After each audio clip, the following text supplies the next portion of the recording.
સુરતમાં સચિન જીઆઈડીસી વિસ્તારમાં લગ્નેતર સંબંધનો કરુણ અંજામ આવ્યો છે। પત્નીના અનૈતિક સંબંધની જાણ થતાં પતિનો આપઘાત।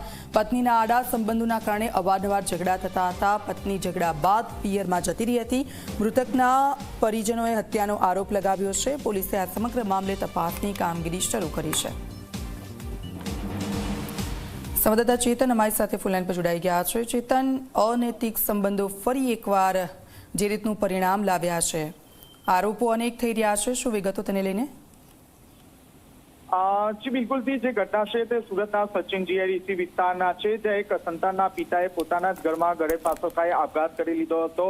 સૌથી મહત્વની વાત છે કે 10 દિવસ પહેલા પતિએ પત્ની અને પ્રેમીને કડેલી હાલતમાં જોઈ લીધી હતી અને ત્યારબાદ આ સંબંધને લઈને દંપતી વચ્ચે ઝઘડો પણ થયો હતો। 10 દિવસ પહેલા પત્ની પોતાના પિયર ચાલી ગઈ હતી અને ત્યારબાદ જે પતિ છે તે પતિની જે લાશ છે તે લાશ ઘરમાંથી મળી આવી હતી। હાલ તો જે પરિવારજનો છે તેઓ આક્ષેપ કરી રહ્યા છે કે તેમના જે દીકરા છે તે દીકરાને મારીને તેમની લાશને લટકાવી દેવામાં આવી છે।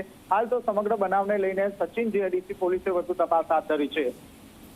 બિલકુલ, આભાર ચેતન સમગ્ર વિગત બદલ।